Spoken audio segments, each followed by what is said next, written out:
नमस्कार दोस्तों, उड़ान इस प्लेटफॉर्म पर आपका स्वागत है। हरियाणा पीसीएस और अदर पीसीएस के लिए दोस्तों हमारा ये सीरीज चल रहा है। मैं आपके साथ डिस्कस कर रहा हूँ आधुनिक भारत का इतिहास। और दोस्तों आधुनिक भारत के इतिहास में देखो हमने क्या क्या अभी तक देखा है। हम अभी तक जो बात कर रहे हैं तो आप मैंने बताया था बैटल ऑफ प्लासी को देखा था हमने।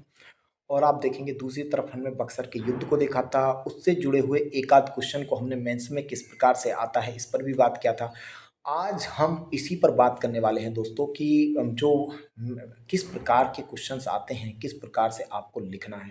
ठीक है, इस पर हमने बात करना है। तो दोस्तों देखो यहाँ पर क्वेश्चन है, इससे थोड़ा सा एक आइडिया लग जाएगा, ओवरऑल आइडिया।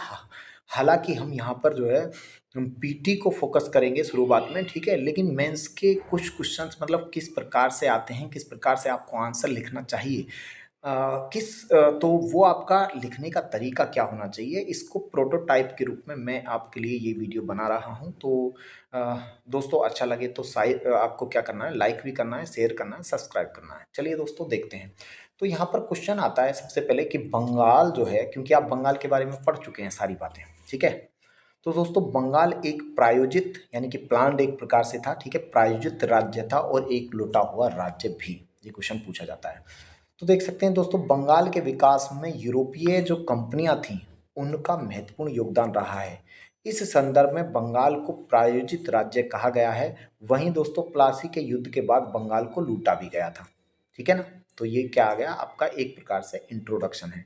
क्योंकि बंगाल से क्या होता था दोस्तों, विभिन्न प्रकार से यूरोपीय कंपनियां क्या करती थी, आपका व्यापार करती थी। और जब व्यापार करती थी तो आप देखेंगे कि व्यापार करने में आपका बंगाल को लाभ भी होता था, ठीक है। तो बंगाल को समृद्ध करने में महत्वपूर्ण योगदान रहा है। तो यहाँ पर बात आती है, देखो क्वेश्चन है ये, आपका जो क्वेश्चन है उसको आप हमेशा तोड़ लीजिए दोस्तों, तो इससे क्या होगा, आसान हो जाएगा उसका आंसर लिखना। और आपको पता है कि यूपीएससी हो या स्टेट पीसीएस, आपको सटीक आंसर लिखना है दोस्तों। तो यहाँ पर ये प्रश्न के जो क्वेश्चन है उसके दो पार्ट बनते हैं। एक तो बनता है कि किस प्रकार बंगाल एक प्रायोजित राज्य था, इसका आंसर आना चाहिए। और किस प्रकार फिर कैसे किस प्रकार वो लुटा हुआ राज्य था, ठीक है। तो दोनों का ये होना चाहिए, यानी कि इसका फ्रेमवर्क, अगर हम क्वेश्चन का फ्रेमवर्क बात करें तो दोस्तों यहाँ पर मैं बताता हूँ फ्रेमवर्क किस प्रकार से आपका होना चाहिए। तो फ्रेमवर्क देखेंगे जरा, इस प्रकार से होना चाहिए। इसकी बॉडी मतलब किस प्रकार से क्वेश्चन को लिखा जाए, तो सबसे पहले तो इंट्रो होना चाहिए। इंट्रो हो गया ये आपका, एक या दो लाइन। फिर आपका मेन बॉडी का जो पार्ट वन है उसमें क्या होना चाहिए कि किस प्रकार बंगाल जो है, ये मेन बॉडी पार्ट वन होना चाहिए, यहाँ पर पार्ट वन, ठीक है। यहाँ पर ये मेन बॉडी पार्ट वन हो गया। इसके बाद पार्ट टू में ये होना चाहिए किस प्रकार ये आपका मेन बॉडी पार्ट टू, कि किस प्रकार ये एक लुटा हुआ राज्य है। और फिर लास्ट में आपका आना चाहिए कॉन्क्लूजन, ठीक है ना। तो ये इसका में लिखने का तरीका होना चाहिए। सबसे पहले क्या करना है आपको, दो या तीन लाइन में इंट्रोडक्शन लिखना है। फिर बंगाल कैसे एक प्रायोजित राज्य है इसको दिखाना है। फिर आपका मेन बॉडी पार्ट टू में आपको ये दिखाना है किस प्रकार इसको लूटा गया। फिर आपका फाइनली कंक्लूजन क्या है, ठीक है। इस प्रकार तो दोस्तों देख लेंगे यहाँ पर, और इससे आपको एक आइडिया भी लग जाएगा। तो सबसे पहला क्या है, main body part one, Bengal एक प्रायोजित राज्य था। क्यों था, देखेंगे जरा क्यों था दोस्तों। तो यहाँ पर आप देख सकते हैं बंगाल जो एक समृद्ध राज्य है, उसकी समृद्धि में यूरोपियन कंपनियों का इम्पोर्टेंट रोल रहा है। मैंने बताया क्यों, क्योंकि बंगाल से यूरोपीय कंपनियां जितनी भी होती थी वो बंगाल के माध्यम से क्या करती थी, बंगाल में रास्ते बंगाल से होते हुए और बंगाल के संसाधनों से, ठीक है। तो यहाँ पर क्या करती थी, वो व्यापार भी करती थी, ठीक है। बंगाल के समृद्ध प्रांत के रूप में दोस्तों वो उभरता है। बंगाल क्या है, एक समृद्ध एक प्रॉस्पर स्टेट के रूप में उभरता है। यूरोपीय निर्यात का लगभग आप देखेंगे 40% भाग बंगाल से प्राप्त होता था, ठीक है। बंगाल जो था वो चावल की खेती है, क्योंकि दोस्तों ये क्या है, ये दोआब रीजन में आता है। तो आप इसको क्या कहोगे, ये एक आपका फर्टाइल जमीन है, ठीक है, उपजाऊ जमीन है। तो देखेंगे यहाँ पर चावल होता है, चीनी होता है, मलमल होता है, और तो और रेशम का उत्पादन होता है दोस्तों। इसमें भी बंगाल की समृद्धि में क्या रहा है, महत्वपूर्ण योगदान। तो देख सकते हैं कच्चा रेशम और मलमल का दोस्तों ये एक एक्सपोर्ट कह सकते हैं, आपका केंद्र बन जाएगा, ठीक है। यहाँ से एक्सपोर्ट होता था, निर्यात करते थे ये लोग, क्या है, ठीक है। तो यहाँ से क्या ले जाएंगे, भारत से यूरोप, ठीक है, बंगाल से क्या करेंगे, इस तरफ ले जाएंगे, ठीक है ना। तो समृद्ध होगा, ठीक है, इससे लाभ मिलेगा। तो इस प्रकार कहा गया है कि ये एक प्रायोजित राज्य था। चलिए दूसरी बात, हम दूसरी तरफ देखते हैं। अब इसका दोस्तों मेन बॉडी पार्ट टू होगा, ठीक है। उसको कैसे लिखना है, तो यहां पर देख लीजिए, इसका पार्ट टू क्या है, बंगाल एक लुटा हुआ राज्य भी था। कैसे था भाई, तो क्यों था भाई लुटा हुआ राज्य, क्योंकि पलासी और बक्सर की लड़ाई के बाद दोस्तों अंग्रेजों ने जो ये एक समृद्ध राज्य था, ठीक है, इसको लूटना कर दिया प्रारंभ, ठीक है। और यही बात बताते हैं कि भाई दुपले जो था, आप देखेंगे कि भारत में फ्रांसीसी शक्ति के साम्राज्य की जो चाबी था, ठीक है, स्थापित करने की चाबी, वो कहाँ पर ढूंढ रहा है, वो आपका पांडिचेरी में ढूंढ रहा है, साउथ में। जबकि क्लाइव ने ब्रिटिश साम्राज्य की स्थापना की चाबी को कहाँ पर ढूंढा, बंगाल में। क्योंकि बंगाल दोस्तों एक बहुत समृद्ध राज्य था। अगर मान लीजिए कि आपको एक बहुत ही प्रॉस्पर राज्य प्राप्त हो जाए, तो आप अपनी सेना का विस्तार कर सकते हैं, ठीक है। आप हथियार, आधुनिक हथियारों का निर्माण कर सकते हैं, अपनी सेना को आप क्या है अच्छे से ट्रेंड कर सकते हैं, क्योंकि आपके पास संसाधन है दोस्तों, ठीक है ना। आर्थिक समृद्धि आ जाएगी। तो बंगाल, यानी कि बंगाल प्राप्त होना अंग्रेजों के लिए भारत में ब्रिटिश साम्राज्य की स्थापना में महत्वपूर्ण भूमिका निभाया। तो आप देख सकते हैं दोस्तों। अब यहाँ पर देखेंगे इन्होंने क्या किया, प्लासी की और देख सकते हैं बक्सर की लड़ाई के बाद, प्लासी और बक्सर की लड़ाई के बाद बंगाल को लूटना क्या कर दिया, प्रारंभ कर दिया। प्लासी के युद्ध के बाद कंपनी को लगभग कितने करोड़ प्राप्त हुए, 77 करोड़ रुपए प्राप्त हुए। क्लाइव द्वारा बंगाल में द्वैध शासन की शुरुआत कर दी। और द्वैध शासन मैंने बताया था कि बंगाल में जो द्वैध शासन लगाया गया उसका इतना बुरा प्रभाव हुआ कि 1770 के आसपास आप देखेंगे कि बंगाल के क्षेत्र में भयानक अकाल आ गया, और इसकी वजह से क्या हुआ, वहां पर लाखों लोगों की डेथ हो जाती है, ठीक है ना। क्योंकि वो तो लूट रहे हैं ना। आप देखेंगे इससे क्या, कंपनी के कर्मचारियों को क्या कर रहे हैं दोस्तों, आपका खुली लूट कर रहे थे, ठीक है, रॉबर कर रहे थे एकदम ओपन, ठीक है। तो आपका खुली लूट कर रहे हैं किस कंपनी के कर्मचारी, बंगाल में। तो आप कहेंगे कि इस संदर्भ में अगर हम बात कहें तो बंगाल एक लुटा हुआ राज्य भी था, जो प्लासी के युद्ध से पहले एक समृद्ध राज्य था, लेकिन प्लासी और बक्सर के युद्ध के बाद अंग्रेजों ने उसको लूटना प्रारंभ कर दिया।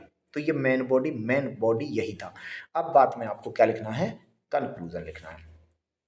इसका परिणाम क्या हुआ जी, देख सकते हैं। इसका परिणाम ये हुआ कि क्लाइव, जो कि भारत में कंपनी का एक छोटे से पद पर नियुक्त होकर आया था, ब्रिटेन में दोस्तों वो करोड़पति बनकर लौटता है, माला माल। इसके और कंपनी के जो व्यापारी, मतलब आपके कर्मचारी थे, एम्प्लॉयज थे, वो भी माला माल हो जाते हैं, है ना।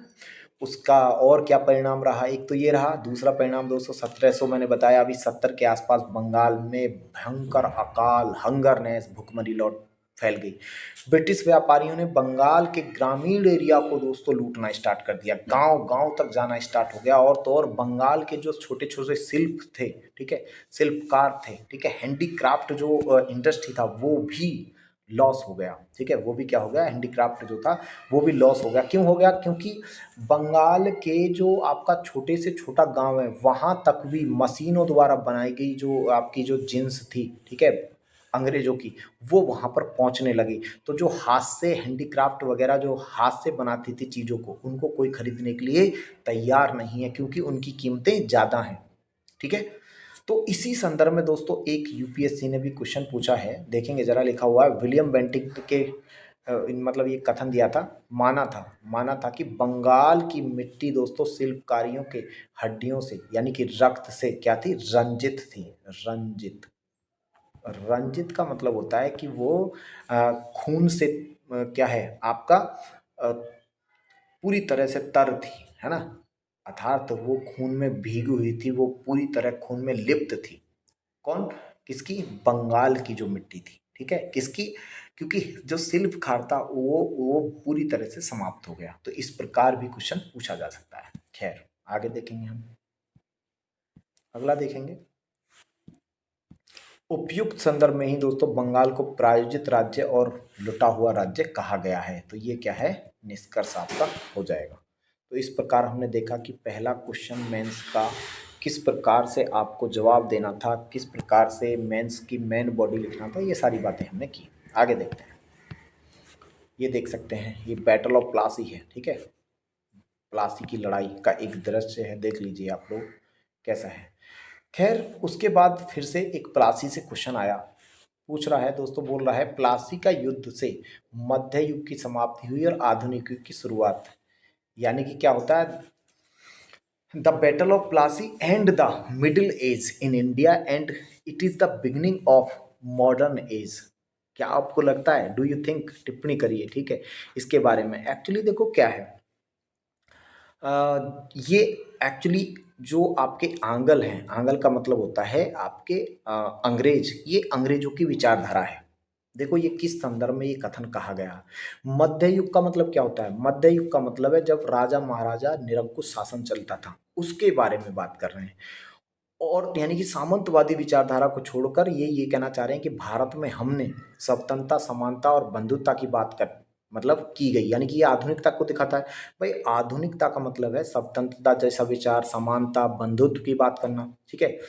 और आपका जो कह सकते हैं आप मध्यकालीन जो व्यवस्था, वो कैसी व्यवस्था थी, वो प्रतिनिधित्व करती थी राजशाही का। तो यहाँ पर देखेंगे भाई, यहाँ पर थोड़ा सा इसको थोड़ा ठीक करिएगा, यहाँ पर देख लीजिए। चलिए मैं इसको इस तरफ ले लेता हूँ। यहाँ पर देखेंगे ये है मध्य युग, इसको आप थोड़ा सा ठीक करेंगे। यहाँ पर लिखा हुआ है मध्य युग, मध्य युग, मध्य युग। जहाँ पर ये आधुनिकता लिखा हुआ है, इसका मतलब क्या है, मध्य युग एक ऐसी व्यवस्था का प्रतिनिधित्व करता है जो निरंकुश राजतंत्र और सामंतवादी विचारधारा को, यानी कि जो आधुनिकता की बात करें, ठीक है, यानी कि मध्य युग में क्या होता था, आपका निरंकुशता होता था। तो यहाँ पर ये ठीक लिखा हुआ है, इसको थोड़ा, ये क्या है, आधुनिकता एक ऐसी व्यवस्था का प्रतिनिधित्व करती है जो निरंकुश राजतंत्र और सामंतवादी विचारधारा को छोड़कर लोकतांत्रिक विचारों जैसे कि स्वतंत्रता, समानता और बंधुत्व की बात करता है। तो ये क्या हो गया, सबसे पहले हमने इंट्रोडक्शन दिया, आधुनिकता क्या है, ठीक है, और मध्य युग क्या है, इन दोनों में क्या अंतर है। तो मध्य युग में क्या होता था दोस्तों, सामंतवादी विचारधारा। सामंतवादी का मतलब था कि कुछ लोग फ्यूडल होते थे, सामंत वो जमींदार होते थे और आम लोगों को वो कुछ नहीं समझते थे, ठीक है। तो ये सामंतवादी विचारधारा, निरंकुश राजतंत्र होता था। निरंकुश राजतंत्र का मतलब है कि राजा के हाथ में सारी शक्ति होती थी, ठीक है, तो जनता को वहां पर अधिकार नहीं मिले हुए थे। तो ये कौन सी विचारधारा हुई, मध्य युग की विचारधारा। और आधुनिक विचारधारा का मतलब है लोकतांत्रिक विचार, डेमोक्रेटिक आइडियाज लाइक फ्रीडम, ठीक है, इक्वालिटी, आपका फैटर्निटी, इस प्रकार के विचार। अब देखते हैं, ये तो ठीक है, चलिए ये मैंने बताया कि आधुनिकता और आपका मध्य युग क्या है। लेकिन दोस्तों अब देखते हैं उपयुक्त कथन साम्राज्यवादी किसको दिखाता है। ये उपयुक्त कथन, उपयुक्त कथन दोस्तों साम्राज्यवादी दृष्टिकोण को दिखाता है। अर्थात मैं कह रहा हूं ये अंग्रेजों को दृष्टिकोण को दिखाता है। वो ये दिखाना चाह रहा है कि प्लासी का जो युद्ध था वो बहुत बड़ा युद्ध था, उसको बढ़ा चढ़ा कर दिखाना चाह रहा है। और वो ये दिखाना चाह रहा है कि प्लासी के युद्ध के बाद हमने जब भारत में ब्रिटिश साम्राज्य को स्थापना किया तो भारत में आधुनिक युग की शुरुआत हो गई। क्या लगता है आपको, बिल्कुल भी नहीं था ऐसा। और इससे पहले जो था वो अंधकार का युग था। ये कहने का, ये सिद्ध करने का प्रयास किया जा रहा है इस स्टेटमेंट में। तो आप देख सकते हैं यहाँ पर साम्राज्यवादी जो लेखक है दोस्तों, देखेंगे साम्राज्यवादी लेखन जो है वो विशेष बल देता है 18वीं शताब्दी के पूर्वार्ध, यानी कि 18वीं शताब्दी में जो काल था वो क्या था, वो आपका अंधकार का युग है। वो ये घोषित करना चाहते हैं, ठीक है, और प्लासी के युद्ध को महान क्रांति क्या करना चाहते हैं, एक ग्रेट रिवॉल्यूशन सिद्ध करना चाहते हैं, ठीक है। इससे क्या हो रहा है, इससे भारत में अंधकार के युग की समाप्ति होगी और आधुनिक युग की क्या होती है दोस्तों, आधुनिक बदलावों की शुरुआत होती है। ऐसा सिद्ध करना चाहते हैं, क्या करना चाहते हैं कि भारत में अंधकार के युग की समाप्ति होती है और आधुनिक बदलावों की शुरुआत होती है प्लासी के युद्ध से। ऐसा वो क्या करना चाहते हैं, सिद्ध करना चाहते हैं साम्राज्यवादी जो लेखक हैं, ठीक है जी। उसके बाद लेकिन परंतु आपको दूसरा पक्ष भी लिखना है। क्या ये वास्तव में ऐसा था, नहीं दोस्तों, परंतु परीक्षण करने पर हमें क्या होता है, ज्ञात होता है कि 18वीं शताब्दी के बाद में जो अंग्रेजों द्वारा परिवर्तन लाए गए वो परिवर्तन तो बहुत कम थे, वो जो पहले से चला आ रहा था निरंतरता को ज़्यादा दिखाते हैं। मैं कह रहा हूँ 18वीं शताब्दी के उत्तरार्ध में जो परिवर्तन किए गए वो परिवर्तन की तुलना में दोस्तों क्या थे, वो निरंतरता को ज़्यादा दिखाते हैं। यानी कि जैसे पहले सिस्टम चल रहा था ऐसा ही है, बस अंतर क्या है कि पहले राजा आम लोगों की क्या कर रहा था, शोषण कर रहा था। अब अंग्रेज आम लोगों की क्या कर रहा है, अंग्रेज जो है वो शोषण कर रहे हैं या कंपनी कर रही है, इतना ही अंतर आया है। क्योंकि एग्जाम्पल के रूप में देखेंगे, क्योंकि दोस्तों ब्रिटिश कंपनी ने बंगाल की सामाजिक और देखेंगे सांस्कृतिक जो संरचना उसमें कोई बदलाव नहीं किया। अभी भी जो साहूकार लोग हैं, अभी भी जो जमींदार लोग हैं, वो अभी भी क्या कर रहे हैं, शोषण कर रहे हैं। उसके बाद देखेंगे प्रशासनिक संरचना में कोई बदलाव इन्होंने हस्तक्षेप ही नहीं किया प्रत्यक्ष रूप से, ठीक है। केवल वहीं पर हस्तक्षेप किया प्रशासनिक संरचना में जहां पर इनके खुद के हित जुड़े हुए थे अंग्रेजों के। उसी प्रकार देखेंगे न्याय जो व्यवस्था थी दोस्तों, वो भी परंपरागत रूप से चलती रही। यानी कि मुस्लिम लॉ के अनुसार मुस्लिम लोगों को क्या दिया जाएगा, ठीक है, आप कह सकते हैं कि न्याय दिया जाएगा। हिंदू जो धर्म ग्रंथ है उनके अनुसार हिंदुओं को आपका न्याय दिया जाएगा। तो ये परंपरागत चीजें चलती रहीं। तो आप देखेंगे कि निरंतरता जो पहले से चला आ रहा था वही चीजें चलती रहीं, बदलाव यहाँ पर देखने को नहीं मिला जिसका ये दावा करते हैं। तो ये आपका दूसरा पक्ष है और यही सबसे महत्वपूर्ण पक्ष है, क्योंकि यहाँ पर पूछा गया कि टिप्पणी करिए, यानी कि आपकी क्या विचारधारा है। तो इसका एक पक्ष दूसरा ये है कि ये रियलिटी नहीं है, ठीक है ना। तो देखेंगे दोस्तों आगे, इसका मतलब मैं ये कह रहा हूं कि परिवर्तन की शुरुआत दोस्तों ब्रिटेन की औद्योगिक क्रांति के बाद हुई। ब्रिटिश नीतियों में बदलाव किए गए, ये भी बात ठीक है, ठीक है। 19वीं शताब्दी के आरंभिक दशक में ब्रिटेन द्वारा भारत में अधिनियम जो है लाए गए और भारत में दोस्तों आधुनिकरण की शुरुआत हुई। जैसे मान लीजिए कि आप देखेंगे 1813 का जो अधिनियम है, अंग्रेजी शिक्षा की शुरुआत होती है भारत में, ठीक है। और इसी प्रकार आपके 1829 में सती प्रथा का अंत किया जाता है। यानी कि जो रियली में शुरुआत भारत में जो हुआ प्लासी के युद्ध के बाद नहीं हुआ। आप देखेंगे प्लासी के युद्ध से लगभग 60 साल बाद यहाँ पर जो है आधुनिक जो चीज़ें हैं थोड़ा बहुत अंग्रेजों ने करना स्टार्ट किया, लेकिन वो भी अपने खुद के विकास के लिए। जैसे मान लीजिए कि अंग्रेजी वो हम इसलिए पढ़ाना चाहते हैं ताकि हम उनकी रिक्वायरमेंट्स को समझ सकें, ठीक है, हम उनकी चीज़ों को खरीद सकें, ठीक है। तो यहाँ पर मैं ये कहना चाह रहा हूँ कि भाई रियली में शुरुआत तो हुई, वो कब हुई, तो औद्योगिक क्रांति के बाद जब नीतियों में परिवर्तन किया गया और ये जो आधुनिक चीज़ें जो लाई हैं, जैसे मान लो शिक्षा का विकास हुआ, लेकिन शिक्षा में अंग्रेजी शिक्षा, ठीक है, और आपका सती प्रथा का अंत हुआ। लेकिन ये पूरी तरह बदलाव को नहीं दिखा रहा, ये क्या है, आंशिक रूप से बदलाव को दिखा रहा था, ठीक है। तो आप देखेंगे 23 जून जो प्लासी का युद्ध है दोस्तों, परिवर्तन से ज्यादा निरंतरता को दिखाता है। इस संदर्भ में इसे मध्य युग का अंत और आधुनिक युग की शुरुआत मानना क्या आपको उचित लगता है? तो ये उचित नहीं है, ठीक है। ये क्या आ गया, आपका कंक्लूजन आ गया, ठीक है जी। तो इस प्रकार से क्वेश्चन आएंगे तो किस प्रकार से आपको आंसर देना है ये मैंने आपको बताया, ठीक है। तो ये मैं आपको बता चुका हूँ। उसके बाद देखेंगे यहाँ पर एक और प्रश्न है दोस्तों, इस पर भी हम बात कर लेते हैं। प्लासी का युद्ध दोस्तों एक बड़ा युद्ध नहीं था, बल्कि वो एक बड़ा विश्वासघात था। इस पे मैंने बात भी किया था कि क्यों विश्वासघात था। तो इसको थोड़ा सा किस प्रकार से लिखना है, देखो इसको भी आपको क्या करना है, इसके भी क्या होंगे, इसके आप देखेंगे कि दो पार्ट बनेंगे। जैसे आप इसको देखेंगे, देखो यहाँ पर प्लासी का जो युद्ध है दोस्तों वो परंपरागत युद्ध की तरह नहीं था। परंपरागत युद्ध का मतलब क्या होता है कि युद्ध स्टार्ट होता है, दोनों तरफ से क्या होती है, मान लीजिए कि ये मैदान है तो इस तरफ से सेनाएं आती हैं, इस तरफ से सेनाएं आती हैं और कई दिन तक युद्ध चलता है, ये होता है परंपरागत युद्ध। लेकिन ये तो ऐसा था ही नहीं, क्योंकि एक तरफ केवल और केवल क्या बचती है, कुछ ही सेना बचती है और अंग्रेजों की तरफ चली जाती है सारी सेना, क्योंकि मीर जार पर धोखा देकर विश्वासघात कर कर अंग्रेजों की सेना से जा मिलता है।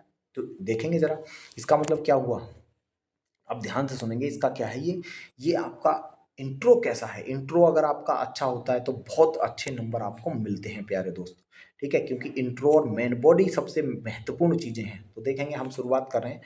प्लासी का युद्ध परंपरागत युद्ध की तरह नहीं था, क्योंकि यह खुद कुछ ही समय में दोस्तों ये समाप्त हो गया और कुछ ही लोग इसमें जो है मारे गए। वास्तव में ये विश्वासघात की कहानी है, जिसमें आप देख सकते हैं क्रिकेट मैच फिक्सिंग की तरह दोस्तों परिणाम पहले ही निर्धारित था। जब मान लीजिए जो क्रिकेट मैच होता है, कई बार आपने सुना होगा कि फिक्सिंग का मतलब है जब पहले ही आपने पैसा खा लिया है तो वो हारना आपका तय है, ठीक है ना। तो दोस्तों ये बिल्कुल उसी प्रकार था, क्योंकि जो नवाब के जो जितने भी मतलब आप देखेंगे सत्ता के केंद्र थे, सत्ता के आसपास थे, जैसे उसकी मौसी घसीटी बेगम या फिर वहाँ का जो अमीर चंद हो गया, ठीक है, जो सेठ थे, बड़े बड़े साहूकार थे, वो पहले ही अंग्रेजों के साथ जा मिले। तो रियली में ये तो था, तय था कि उस दिन जाके भाई मान लीजिए कि इस दिन ये आपका युद्ध हो रहा है। लेकिन सेना मीर जाफर के साथ तो आपकी सेना किस तरफ खड़ी है? अंग्रेजों की तरफ खड़ी है। तो ये तो पहले से ही फिक्स है ना, तो हार तो पहले से ही तय थी। ठीक है, तो जैसे आप देख सकते हैं विश्वासघात कैसे था। तो इसमें दो बातें पड़ती हैं भाई, दो बातें महत्वपूर्ण हैं। एक तो ये किस प्रकार विश्वासघात है, और ये बड़ा विश्वासघात कैसे है, यानी इट इज ए बैट्रियल, ठीक है, and it is a big betrayal. तो कैसे, तो देखेंगे जरा आप। सबसे पहले ये विश्वासघात कैसे है दोस्तों, क्योंकि नवाब के मुख्य सैन्य अधिकारी, जैसे मान लीजिए मीर जाफर दोस्तों मुख्य सेनापति था, मैन चीफ ऑफ कमांड कह सकते हैं इसको, कमांडर इन चीफ था। उसके बाद खादिम खान हो गया, राय दुर्लभ था, ये अंग्रेजों से जा मिले, है या नहीं है। दूसरी तरफ दोस्तों बंगाल का जो बैंकर है जगत सेठ हो गया, व्यापारी है अमीर चंद, ये भी अंग्रेजों के साथ जा मिला। ठीक है, इस प्रकार आप कहोगे कि ये बंगाल के नवाब के साथ घसीटी बेगम और जो अन्य लोग थे, इन्होंने मीर जाफर, राय दुर्लभ, इन्होंने क्या किया है दोस्तों, धोखा किया है किसके साथ, बंगाल के नवाब के साथ। ठीक है जी।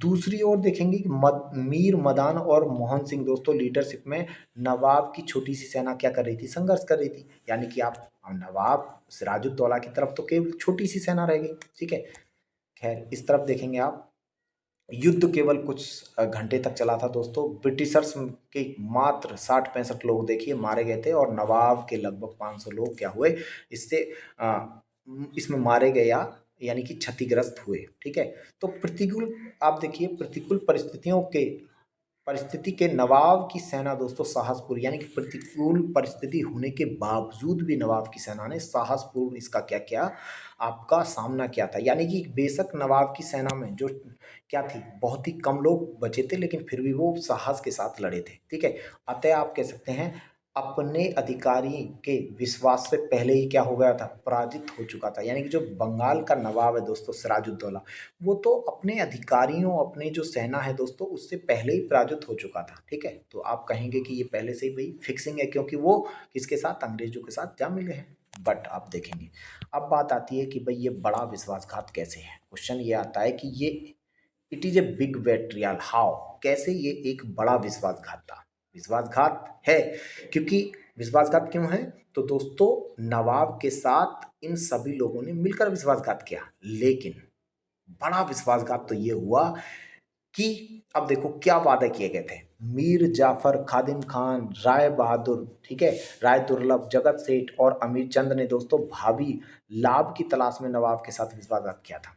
इनको ये किस लिए कर रहे हैं भाई, इनको लालच दिया गया था। लेकिन परंतु दोस्तों ब्रिटिशर्स ने, ब्रिटिश कंपनी ने उन्हें लाभ न देकर उनके साथ भी क्या किया, विश्वासघात। मान लीजिए कि राय दुर्लभ के साथ कोई वादा किया है इन्होंने कि भाई आपको इतना हम लाभ देंगे, यहाँ की जमींदारी देंगे, नहीं दिया। ठीक है, हालांकि मीर कासिम को नया नवाब बनाया, परंतु कुछ समय बाद ही उसको हटा दिया। तो बताइए मीर जाफर के साथ क्या हुआ, डबल विश्वासघात हुआ, क्योंकि उसने विश्वासघात किया है इसलिए क्योंकि आपको, मुझे नवाब का पद चाहिए, लेकिन नवाब के पद से कुछ समय बाद ही इसको हटा दिया। इसी संदर्भ में कहा गया दोस्तों, रियली में देखेंगे, अतः प्लासी का युद्ध, ठीक है, युद्ध ना होकर क्या था, एक नाटकीय युद्ध था। ये विश्वासघात के साथ क्या था, आप कह सकते हैं विश्वासघातियों के साथ एक विश्वासघात था। जिन्होंने नवाब के साथ विश्वासघात किया, कंपनी ने उसके साथ विश्वासघात किया, तो कह सकते हैं इसको, ये क्या है, विश्वासघातियों के साथ एक विश्वासघात का परिणाम था। इस प्रकार से हमने देखा दोस्तों कि किस प्रकार के क्वेश्चंस आते हैं और किस प्रकार से आपको डील करना चाहिए, ये मैं आपको डिस्कस कर रहा हूँ। चलिए इस तरफ देखेंगे दोस्तों, यहाँ पर एक और प्रश्न आता है, इसको भी देख लेंगे जरा, क्योंकि हम इसमें केवल प्रश्न ही देख रहे हैं मेंस के किस प्रकार से आते हैं। क्लाइव ने अपने कुछ कार्यों से अपनी कीर्ति को धूमिल कर दिया। मैं कह रहा हूँ लॉर्ड क्लाइव के नेतृत्व में ही लड़े गए थे। ठीक है, ये जो युद्ध थे, तो इसने किस प्रकार से अपनी जो कीर्ति का मतलब है अचीवमेंट्स, ठीक है, को धूमिल कर दिया।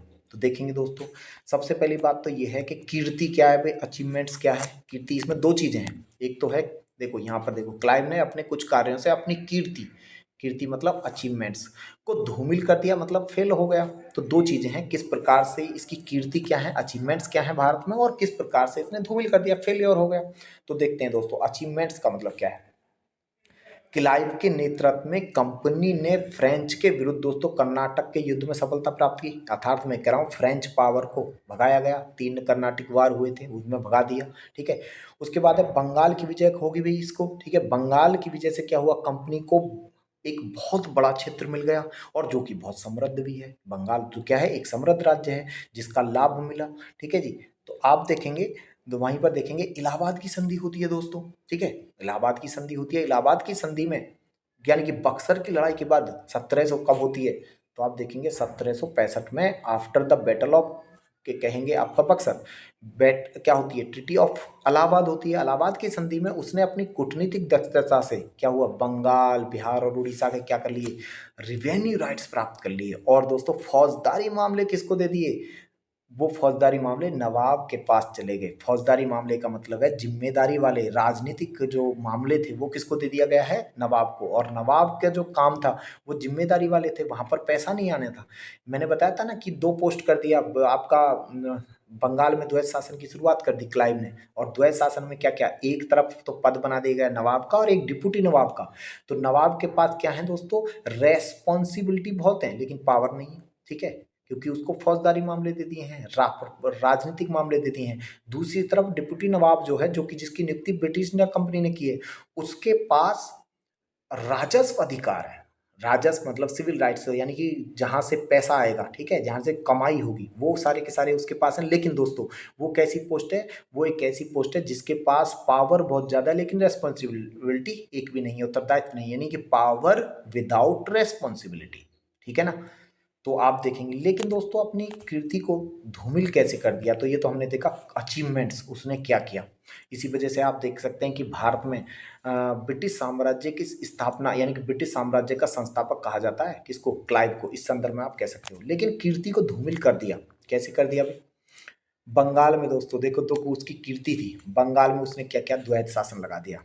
और द्वैत शासन से क्या हुआ दोस्तों, बंगाल में कुशासन स्टार्ट हो गया, अव्यवस्था आ गया बहुत ज़्यादा, यानी कि बंगाल, यानी कि जो कर्मचारी थे कंपनी के वो बहुत ज़्यादा आप देख सकते हैं भ्रष्टाचारी हो गए, ठीक है। और तो और वहाँ पर क्या होने लगा, अव्यवस्था ही, क्योंकि द्वैत शासन के बाद बंगाल में क्या आ गया, मैंने बताया 1770 के आसपास अकाल आ गया, भुखमरी आ गया। तो कंपनी के खिलाफ एक प्रकार से यानी कि कंपनी के खिलाफ असंतोष पैदा हो गया, किसमें, लोगों के अंदर। तो अव्यवस्था ही नहीं आई। और देखो दोस्तों को यहाँ पे देखेंगे सोसाइटी ऑफ ट्रेड की स्थापना हुई, ठीक है। स्थापना से उसने भ्रष्टाचार और रिश्वतखोरियों को व्यक्तिगत स्तर पर, ठीक है, सामूहिक स्तर पर मतलब स्थापित करने के लिए कि ये बोला कि भाई एक ये बनाई गई है, सोसाइटी बनाई गई थी, किस लिए कि भाई व्यक्तिगत स्तर पर जो रिश्वतखोरी कर रहे हैं कंपनी के कर्मचारी। लेकिन ये भी बहुत ज़्यादा सफल नहीं हो पाई, ठीक है ना। उसके बाद देखें कंपनी के कर्मचारी क्या करने लगे, निजी व्यापार करने लगे, ठीक है। बंगाल के ग्रामीण क्षेत्रों तक भी, एरिया तक भी क्या करने, लूट करने लगे, ठीक है। इससे क्या हुआ भाई, नॉर्मल सी बात है, जो भारत का हस्तशिल्प जो क्षेत्र था, हैंडीक्राफ्ट एरिया, ये भी क्या हो गया आपका, समाप्त होने लगा। तो इस प्रकार से इसने अपनी जो कीर्ति थी, अचीवमेंट थी, उसको ही धूमिल कर दिया। तो देख सकते हैं आप, इसके बारे में बात की गई है। उपयुक्त कथन के आधार पर जहां एक और प्लासी की सफलता के लिए दोस्तों उसे आप कह सकते हैं बैरन क्लाइव की उपाधि दी गई, ठीक है। वहीं दूसरी ओर उसने उसके द्वारा आप यानी कि देख सकते हैं लगभग 2.5 करोड़ पाउंड का, ठीक है, गलत ढंग से गमन करके, ठीक है, इसी वजह से उसको क्या है, भ्रष्टाचार का आरोप भी चला था, ठीक है, इंग्लैंड में। और बाद में जाके देखेंगे तो उसने आत्महत्या कर लिया था। यानी कि अपनी, पहले तो देखो ब्रिटिश साम्राज्य को स्थापक संस्थापक कहा गया एक तरफ तो उसको, क्योंकि उसकी इतनी अचीवमेंट्स थी और उन्होंने भारत में ब्रिटिश साम्राज्य को स्टेब्लिश किया। लेकिन वहीं पर दोस्तों उसने जो ये जो काम किया उस पर क्या चला, वहाँ पर ब्रिटेन में क्या चला, आपका भ्रष्टाचार का मुकदमा चला। और इसके चलते लास्ट में उसने क्या कर लिया, बहुत बड़ा मतलब एक भ्रष्टाचार किया था, लगभग 2.5 करोड़ पाउंड का उसने क्या किया था, गमन किया था, एक प्रकार से आप कह सकते हो घोटाला किया था, है ना। तो इसका परिणाम ये हुआ कि लास्ट में जाके उसने आत्महत्या कर लिया। तो मेरे प्यारे दोस्तों, इस प्रकार से मैंने आपको आज 4 क्वेश्चन डिस्कस किए, किस प्रकार से आपके मेंस में क्वेश्चन आते हैं, किस प्रकार से लिखना है, मेन बॉडी में क्या लिखना है, मेन बॉडी के कितने पार्ट बन सकते हैं और आपका कंक्लूजन में क्या लिखना है। अगर दोस्तों आपको क्लास समझ में आ रही है तो आपको क्या करना है, अपने दोस्तों को शेयर करिए, ठीक है, सब्सक्राइब करिए चैनल को और दोस्तों लाइक करिए। बहुत बहुत धन्यवाद दोस्तों, मिलते हैं नेक्स्ट क्लास में। किसके साथ? हम अगला, हमने बंगाल को पूरी तरह से देख लिया है, किस प्रकार से बंगाल को क्या कर लिया था, विलय कर लिया। तो बंगाल क्या किया गया, बक्सर की युद्ध के बाद आप देखेंगे कि बंगाल मस्त यानी कि क्या कर लिया गया था, ब्रिटिश साम्राज्य में उसका विलय कर लिया गया। बंगाल देखा, इसके बाद हम अगला जो देखने वाले हैं वो है मैसूर राज्य। मैसूर राज्य के साथ हम अगली क्लास में मिलने वाले हैं। बहुत बहुत धन्यवाद, थैंक यू।